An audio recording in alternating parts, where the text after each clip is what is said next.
You're now listening to the show about the shit in life that's just a bit too much, from the perspective of stand-up comics, with hosts Carmelo Bongiovi and Ken Krantz. This week's topic is hell gigs and cult movies, with our guest Brian O'Halloran. This is A Bit Too Much.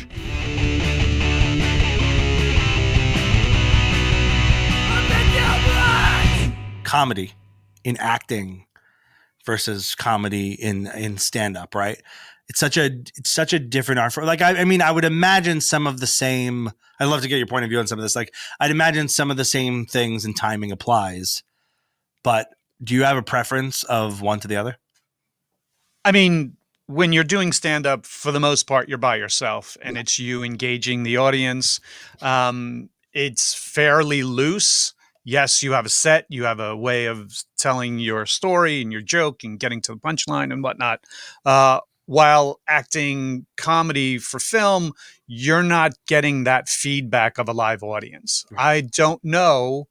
I won't know probably for 8 months if this joke is going to land or if this comedic scene is going to work. You're trusting that you're working with good material. You're trusting your co-stars that, you know, for the most part of my comedic movie career, I was the straight guy of it, you know, where the Randall character or Elias or Jay and Silent Bob, they were the ones with really funny dialogue while I was the victim of the joke, the butt of the joke, or trying to make the rationale of what the insanity was going on. So when it comes to that, I always feel stand-up comedy much harder to do, because if you come up with something weak, you're going to know it. Or you may have it something that's weak tonight, and then the next gig at another location, or even later on, if you have a 7 o'clock show, but then the 9 o'clock show, for some reason, the joke just hits. Or you adjust it. Right. So as far as acting part of it is, you do the best that you can as the character you're playing. It's up to the audience to decide if you're funny or not, if the writing's good enough, if the situation, if the movie is. As a stand-up comic, you know immediately. You get that instant feedback. So as an actor, I always love doing like plays and live shows as an actor, because I feed off that energy. You know, when you're on a roll with a joke and you're hitting another one and, oh, I got him. Now I could add to it. And then, you know, as I find some of the fastest people to think on their feet are comics, that they can improvise and add on to a joke immediately. Or if someone in the audience said something earlier, or you did crowd work and you realize, oh, that's a mechanic and it's a joke that has something to do with that. You know what I'm talking about, right? Bob the Builder, you know, that kind of thing. You can add to a joke. So that type of fun, I enjoy the live audience. But as far as the acting for film, like I said, you'll find out in 6-8 months. But isn't that nice if a joke bombs to not have the immediate feedback?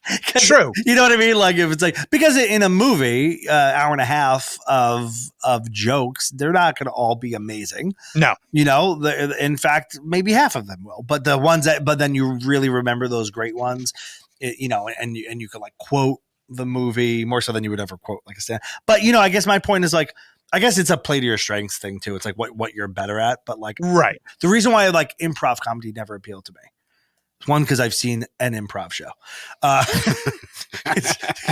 because I've seen improv. That's why it's never appealed. But also, I had this like coworker. He used to always invite me to improv shows, and then one time had me open stand up for the improv show, or no, close. So they did an improv show, and everyone was just exhausted. It was fine. Like my set was, I did like a half hour after their half hour or whatever. But like I felt like everyone looked so tired. But the part of the reason why I've never liked improv is because I worry about, like, while you have people there to help you in acting, I worry about, like, I want to be able to just take this and do it. Yep. You know what I mean? Like, I want control of the situation, and I don't want to play a tree for a half hour. You know, I'm also not a good straight man. There's an art to being a straight man, which I am not good at. I'm selfish with that. Like, I want to just tell the joke. I have you'll hear me interrupt people on the show. I just want to hit the lines. Like I don't really have the patience or the camaraderie with I don't know. There's an art form to it, of course, but I think a lot of people don't know, Brian, that you dabble and you do stand up occasionally. I do. Yeah. And I've seen him and you're actually pretty good at it. Oh, thank you. Yes.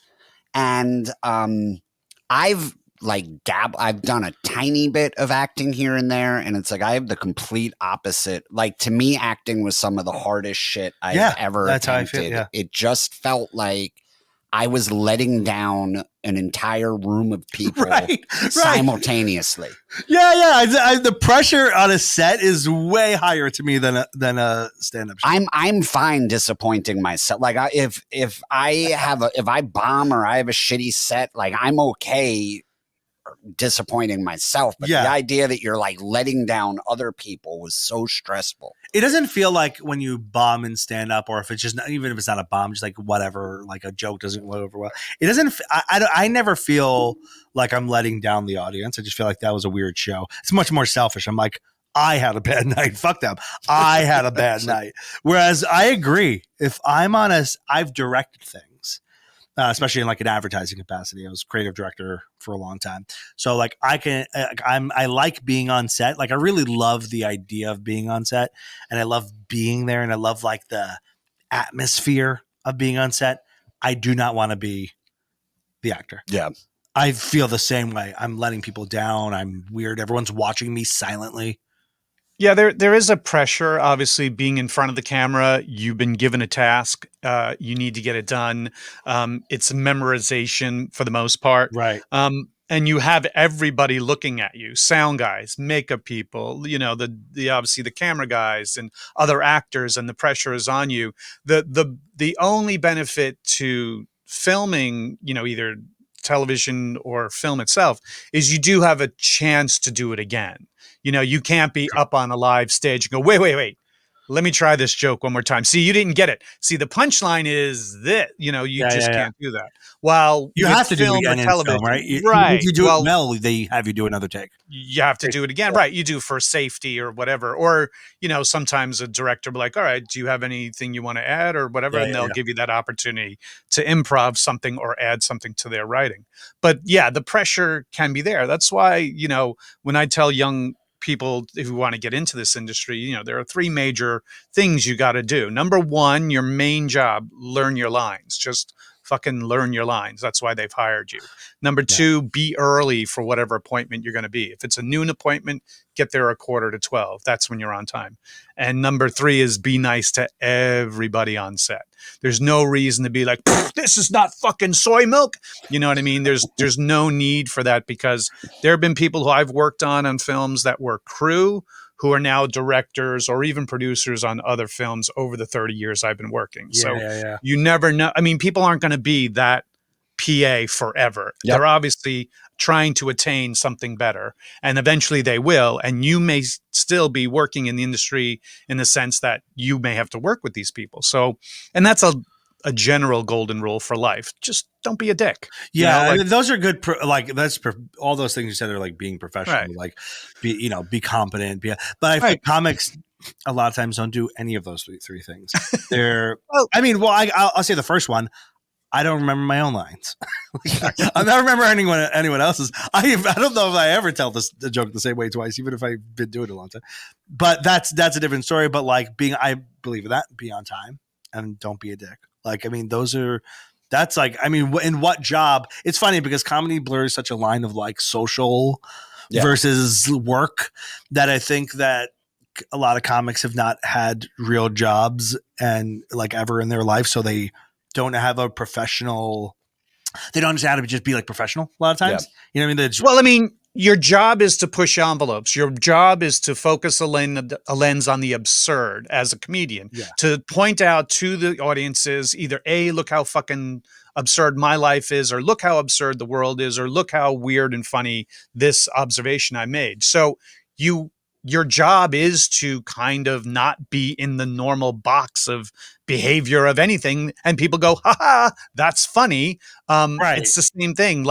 when you're in the, waiting to go up for your set, and other comics, I mean, comics say some of the most vile things to each other, but you're taking it in the context you're in. I'm in a fucking comedy club. Yeah, there's and that's why even audiences need to fucking check your fucking norms at the door. Shit's gonna get a little freaky in here in the comedy world. It's like going to, let's say, a fucking dominatrix fucking dungeon and be like, wait a minute, what, I have to get fucking naked? This is bullshit. Like you fucking walked in the door, you're gonna get fucking laughs. We may insult maybe half of you here, but it's gonna be in a funny way.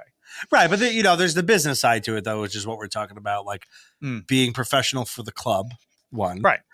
And, like that, the art form and the business side, so I guess it is again, a blurred line a lot of times, but it's pretty different. You can't, you don't walk into a place and start talking to the club owner the way you're about to talk on but stage. Also, like you I think unless you're buddies with them, but you forget that, like, these club owners and bookers, and I'm sure like directors, if you're a pain in the ass actor, they have a cell phone filled with the names of 500 people who can do what you do just as good or even better.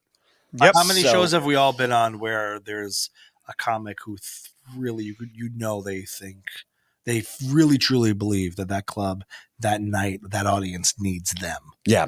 You know what I mean? Yeah. Like, you're absolutely right. I mean, comedians are a fucking dime a dozen, dude. Like, just if you were going to do a show down the road here, how many more comics could they call if one of us was not behaving? They got like 50 within a second. They'll have it booked before you finish telling them why you couldn't do it. So yeah. Right. And you're right. Like, how many times have you seen like the bartender is booking inside a year or two?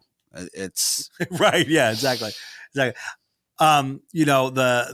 on-set thing fascinates me because, again, I've only been on sets in a more limited really capacity, but like when you guys like did Clerks, for example, like that was that a small crew when you did the first one?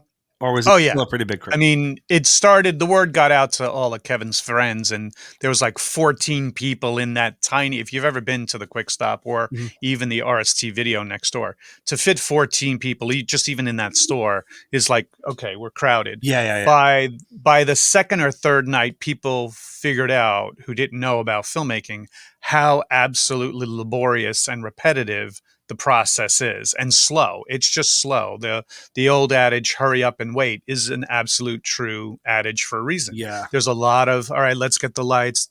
Hold on, it's going to be half an hour to fix these lights. Oh, you got to check to make sure. Oh, wait, we can't have that in the background. Move that out. And by the time you finally go action and you're saying Kevin's dialogue and cut and let's do it again, it's a long period of time. So it wound up at the end only being 4 people really behind the camera at any given point. Yeah. Well, that's the thing that always, like, when I think about acting, like you were saying, like the ecosystem and the full crew around you is like, I would feel, if I'm not doing my job, I would feel bad for the lighting guys. I feel bad, like I would do. It's like the director, the other actors, the sound guys. Like I'm too maybe anxiety ridden or too self-conscious about it. But like I am so conscious of everyone. Again, maybe it's a little bit more of a stand-up mentality too, because I'm looking at the room the whole time. Right. Because I am more used to playing off the room than ignoring the fact that there's a full room.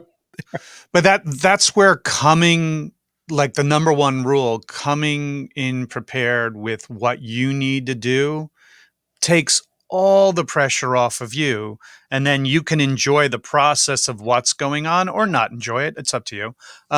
But to not have the pressure upon yourself, like, fuck, I can't get these lines down, or, just ruins that whole experience. Well, if you come in prepared, you're not the person that everybody's looking at going like, this fucking guy, come on, man. Just, it's 5 sentences, just get it done. That kind of thing is, you're making your own problems if you just don't put in the work ahead of time. What's worse, a hell gig in acting or like a hell gig in stand-up? Because like, well, it depends. Longer. Correct. I mean, a hell gig, eventually they'll get whatever the problem is. You'll get it right. There's ways to work around people who just lost the lines, and you can take the moments and literally through editing make it sound like they were absolutely brilliant. And the job was amazing. I worked on a project not that long ago. I had an older actor, and they just couldn't get the lines. So they brought it down to literally thoughts and beats. And in editing, hopefully that'll get straightened out for them.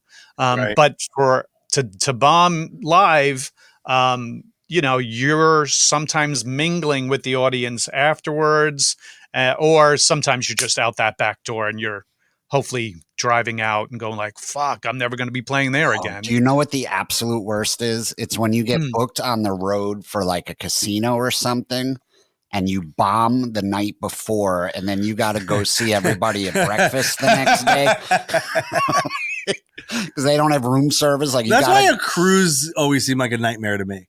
Cruise gigs, because it could be the same audience night after night, and if night one doesn't go well, like you see them at breakfast, you got to perform for them again, even if it was like a cruise, because then you're on the thing. Yep. But I'm seeing everyone. I don't want to tell them that stupid dog joke again. That was a real winner. I've had it. You're just kind of eating your eggs in shame the next morning in the corner. Everybody's sort of backed off, giving you some space. All of a sudden you turn into Shaggy and you're like, wasn't me. Yeah, it was another. Yeah, it looked generic enough, right? That was someone else. I did a gig when I first moved to Westchester. There was like this coffee shop that wanted to start doing comedy nights. And I went and did this gig, and it was not that it was really terrible, but half the room was like prepared to be at a coffee shop, and half the room was prepared to be at a comedy show. I've actually done a ton of coffee shop gigs, which are always weird because it doesn't feel like the right setting. Sometimes they have alcohol for that occasion, and sometimes they don't. But because alcohol definitely helps, like croissants are not the right food for, it's just a weird setting. It's so because breakfast foods and coffee feel so warm and cozy. Plus, there's someone on a laptop somewhere going like, I'm trying to write a screenplay here. Exactly. I've done a bunch of those with Pontillo, like coffee shop gigs, where I'm like, half that room they were like, I'm going to go for a late night coffee and I'm going to write my thing. And then I'm like, oh shit, what's happening here? Pop-up shows kind of suck in that sense in general. But I was at this coffee shop, which is a coffee shop I was going to at the time. And then I went there like a week later, and I was like, oh man, because I horrified half the people. And then I'm like getting my coffee, and I could see this like old lady like talking to her friend. She's like pointing at me. I'm like, oh God, they're here having their morning coffee, and they remember me talking about my asshole. Like, this is fucking terrible. And I actually, for the first time ever, felt bad. Like, I actually felt like I had hurt these people, because normally I don't give a shit. Like, it's, I blame the booker for that. They should have known your material. I mean, it was a coffee shop. There was barely even a booker. The head of Hollywood hadn't put this together, I'm guessing. Brian and I were on a hell gig not that long ago, but it wasn't our hell gig. Remember like Angel Salazar's? Ooh, God rest his soul. Oh yeah. He just passed away. Yeah. Very well-known comedian, Chi-Chi from Scarface. Yep. And by the way, absolutely lovely, sweet dude. Absolutely, 100%. But it was not his night. And it was Brian and I and Chris Covert, King of New Jersey. It's going to be on here soon. Mm-hmm. And all three of us went up. And everybody did reasonably well, and it was a pretty well attended VFW show. Yep, and man, you're killing it with the VFWs. Yeah. Okay. And then Angel went up, and this was what was so funny to me. Remember, he had like musical cues. He did, and he was going to do an hour, and somebody when he gave a signal. Someone had to hit the laptop to start the music for his big closing song. And I have a reputation, I guess, as maybe not the most responsible dude. So like nobody's ever looking to give me extra work at one of these things.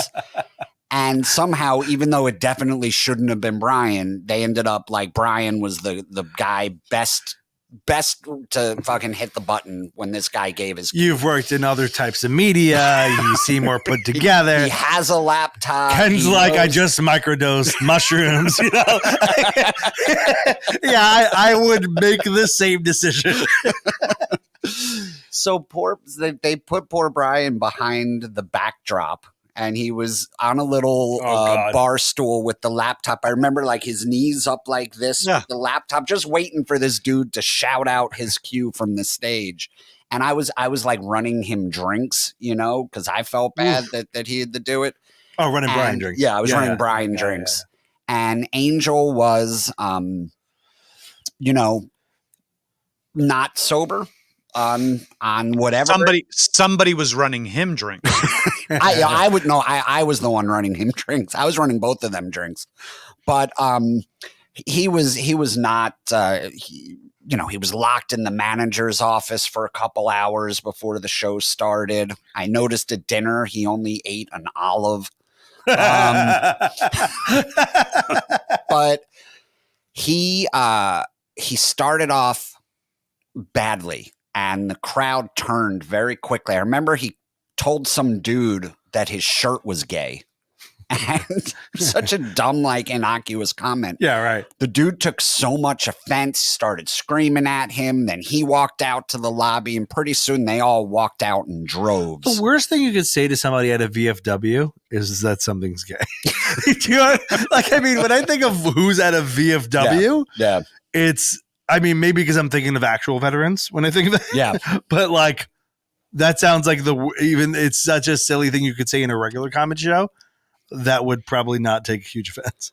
But he ended up walking, I would say, like half or 3/4 of the crowd and never got to his music. Yeah, he was supposed to do an hour, and I think after 30 minutes, he was like, fuck this, and he just walked off stage. You guys were like opening and featuring for that show? Yeah. So you had already went on, did your thing. Brian had hosted, and then up until the point he went on, it was actually a great show. It was, it turned into a hell gig very quickly. Yeah. And poor Brian, I just remember him like behind there with the laptop, like, and he never got to it. Like they never had him hit the button because he ended the show early. Yeah. But do you remember we were sitting at the bar afterwards, and I said to Brian, I was like, hey, so 30 years ago, you and Kevin Smith were running around the darlings of the Cannes Film Festival. Right. I didn't even need to finish the sentence. He just looked at me. He was like, fuck you, Krantz. Yeah, that remind me. Like, did you ever see it coming to this? See, but you didn't have the time to go up to Chi-Chi and be like, could you imagine 40 years ago? No. Yeah, you were the king of Hollywood with one of the best actors ever to grace the silver screen. You know, you were like, fuck you. You hit on something. There's something unique about sticking around at the hell gig after the show. Normally, with bad gigs, you leave. You go, fuck this, I'm out. Sometimes, though, if you stick around and drink, it's almost like you're sitting at a murder scene, like the damage has been done, and what in Pulp Fiction, the guy who comes to clean, comes to clean it all up, and he's like, I'm sorry if I'm rude, that scene, where he comes to clean up the whole thing, and you're just like sitting there waiting for the cleanup to happen, and you're sitting there like, wow, I saw brains on the wall today. There's something unique about that. It's definitely the feeling of the sports night where all the pundits and all the guys like, see, the problem here is, and you start fucking using the telestrator to go, here's where it went wrong. See, big guy with funny shirt. The guy with the funny shirt then hears from the lead comedian, he thinks the shirt's gay. Now, you'll notice here, 4 guys here, boom, right over here. They're going to get up immediately. And one guy's going to say, he's a war veteran. And then his wife's going to go up like, I fuck him regularly every night. I don't know what you're talking about. It was a bad audible. I've even fucked the shirt. The shirt's straight as an arrow. Exactly. That's kind of how those post Hell Night. I'll tell you what, though. Postmortem. It didn't faze him because he after the show that he had walked, he went and sat at the bar, continued drinking, was talking to me, but the music was so loud you couldn't hear anything. And I just remember him saying, like, we were having to scream to hear each other. And he was like, I'm so sorry I didn't catch your act. And I said, oh, don't worry about it. No big deal. Like, it's fine. Yeah. And he was like, well, tell me some of the jokes you did. Like, you want to relive and I was like, more of this night? Yeah. I was like, you want me to scream my jokes at you right now? And I was like, no, that's okay. I was like, let's just hang out and, have a drink. And I was like trying to ask him about, and he just he was like, no, do some of your jokes for me. And then I would shout them out, and I knew he couldn't even hear them. And then he would wait till I was done, and he must have been like, oh, that's where the punchline was. And then he would nod and smile. And I was like, a nice dry acknowledgement of a punchline. That's what you want. Just correct. That's where the joke goes. I did a show once a long time ago. It kind of just the angel thing and what he said about the shirt reminded me of this. New York Comedy Club. This had to be 10 years ago. I don't know, maybe more, 12, 13 years ago. And there was a dude, I remember him walking in, jacked dude, real big, very fit dude, right? And but body build sculpted dude. I remember him walking in because I remember I smelled like BO. I smelled really bad body odor. When I was at the bar in my back there and I saw this guy. He was a little sweaty. He had a cutoff shirt and cargo shorts. And he smelled really bad. Anyway, show goes on, starts. I can't get my mind off this guy. This is part of my problem. I just can't get away from him. He's not laughing, and I'm doing very well besides him. And those moments where you only notice the person who's not laughing. Yeah, it's the only person I could focus on. I'm doing everyone else a disservice. Everyone else is really loving the show, and it's him, big dude, and he's just spiky hair and stuff. I don't know. He's just a very unique looking dude. He's very tall. And he's next to this smaller guy who's just normally dressed and has a black eye.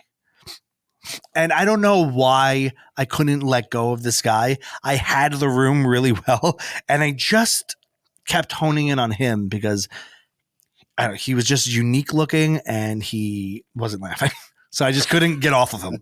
Right. And I started making jokes about I was kind of implying that they were in an abusive gay relationship, that he's the one who gave the black eye to the other guy and all this stuff, right? I don't even remember what I said. It was a long time ago, but he's still not laughing. His friend is laughing though. His friend is laughing at what I'm saying. He's still not laughing. He gives me a little chuckle, I'm going to fuck you up chuckle, huh? One of those, yeah. And after the show, the guy fucking threatens me. He's like, let's go outside right now. Let's go. And New York Comedy Club bouncer, there was this big dude. I forgot his name. He was there for a long time. Huge dude that was in the front. It was a guy I would never fuck with. He kept on looking over. Yeah, you know what I'm talking about? Big black guy. I don't remember the name. Yeah. Kind of looked like Patrice O'Neal a little bit. You know what I mean? That kind of stature, build, and height and everything. Anyway, he was he kept on looking over, do I need to step in? And he checked with me once. I was like, yeah, I'm fine. He's, whatever. He's threatening me. And I was like, it's fine. And and the guy seriously wanted to fight me. And at one point I said, and I'm half his height. At one point I'm like, what satisfaction will this give you? You're going to destroy me. How this isn't going to be a good fight, but I was saying that kind of jokingly.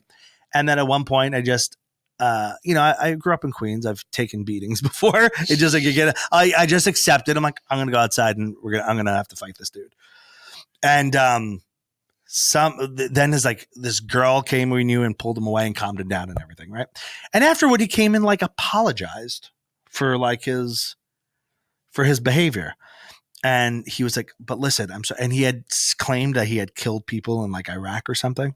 I don't know if it was true. I think this guy was unhinged. I have no idea if he was actually a veteran or if he was, that's why this is what triggered this memory of the story, the VFW and the gay joke, right? And but it's one of those things where you go, it is one part of me is well, why are you at a comedy club? You prepare to be a part of a comedy show, right?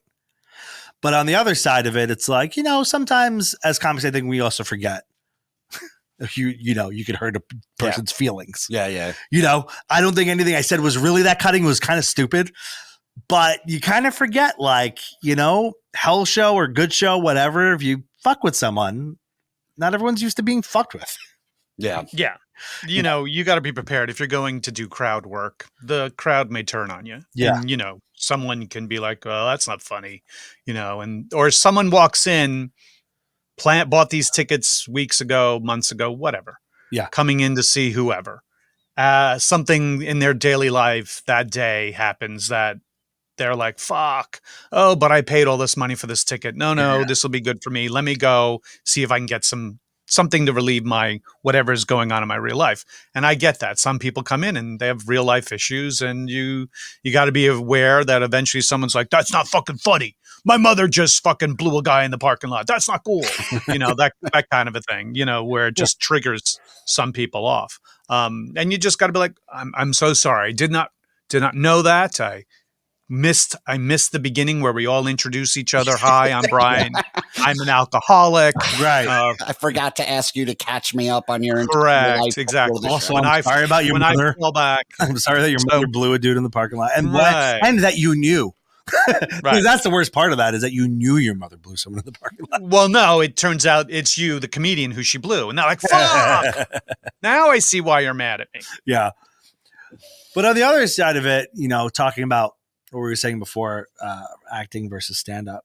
I guess on the other side of it, though, the satisfaction, I would imagine, of being in like Clerks, let's say, whereas that shit just lives on, you know, when the jokes do hit, when the moments do hit with people, more so than it does in a stand up capacity, because it's kind of over when it's over. You know, you might remember a line or two from a comic, but probably not. You know, unless it's like a huge TV special, but right. But like that's not really what comedy is for the most part. But with a movie, even something that felt, you know, much more like indie at the time, and something that really stayed with people. That movie is, I mean, when you talk about cult comedies, that is, you know, it's top tier for many people. Well, thank you. I mean, it's an iconic movie, and that's got to feel special. It's certainly a feeling I'm not familiar with. Is like staying with people in a positive light, not in a negative way. I stay with people negatively, but staying with people in a positive way, that it's like, I mean, people will cite that as like their inspirations for becoming filmmakers, or just absolutely. You know, right? I get that a lot, where people are like, oh my God, when I first saw Clerks, I'm like, of course, if we could make that type of movie, you can make a movie too. And look, the credit is fully due as well to Kevin. Kevin's a hilarious writer. Yeah. He does his own evenings with 4 hours, which is, you know, him telling stories, very funny stories in a comedic way. He could be considered a stand-up as well, I would think. Mm-hmm. But the thing about stand-up as well, though, is we can reinvent each other literally from show to show. Yeah, you know, yes, it takes a lot of work to come up with material, put it in a cohesive kind of storyline to make the whole night somewhat cohesive. You can intermix it with crowd work or the other types of observational humor. But at the same time, if it doesn't work, you can go back and try to fix it and constantly get booked from place to place to place. I mean, when people think about acting, and I tell them, like, look, it's not a regular job. We are like independent contractors looking to fix a house or work on a house. Just like electricians or carpenters or plumbers, we're constantly looking for our next gig. We can't just keep fixing the same house again and again. Sure. Same thing with stand-up. Like, you know, we're constantly needing another gig. You can't play the same club. You know, you could do a residency. Yes, if you get to that level, you're in Vegas, you're doing a residency. Mm-hmm. You have like 5 other writers giving you some jokes so that you're not overworked about it. But for the regular everyday actor, just like the regular everyday stand-up comic, you're constantly hustling. A lot of dudes, a lot of women, we have regular jobs that we work that to pay our bills. But then our passion is to get up with the mic and get an audience to laugh, take an audience on a journey. And a lot of the regular, you know, audience doesn't know the hustle that actually has to go through. Yeah, and absolutely. And dealing with club owners who, you know, they have a job, they're trying to get people in seats, and it's tough in this industry, film industry, music industry, and comedy, stand-up comedy and theater, you know, Broadway, to get people to come to live events anymore.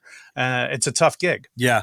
And, you know, the thing you said about the relationship with the audience, you know what I think it is too? The difference is like, movies feel like magic to people, right? You don't know how any of it's general consumer. You don't really know how any of it's done. You kind of just, and you get really invested and you're watching it as it's real life and you believe the characters and all this stuff and you're on board with them. Whereas with stand-up, it's like the guy's right in front of you.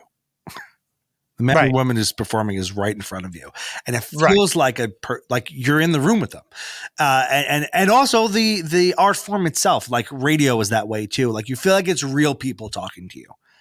So I think that's also a difference. Is like you probably resonate at a more like fantastical or amazing level with people in a movie because it's like that was another world. That's fantasy. Like where stand up is like, this is just a dude in a t-shirt. Well, I mean, there's the finished product in a film where we're laying out to you visually, thematically, with music, other people come on stage, are on the film. You're going through different time periods, perhaps, while stand up is like the audio book of what a movie could be. Yeah. It's a storyteller telling you the story, embodying maybe multiple characters as someone's telling a story about your coffee shop, for instance, and you're like, hey, now you're the guy with the muscles, and now you're the woman at the coffee shop. So it's that earliest art form, to be honest with you, when a caveman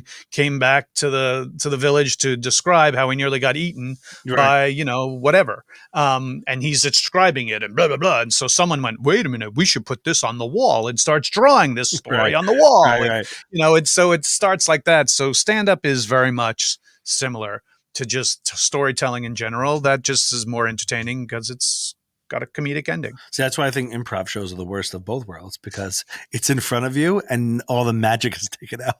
I remember all the movie magic that makes that characters feel like cool. It's out, and you just see people like stuttering through their lines and shit. Tune in next week for part 2 of Hell Gigs and Cult Movies with Brian O'Halloran.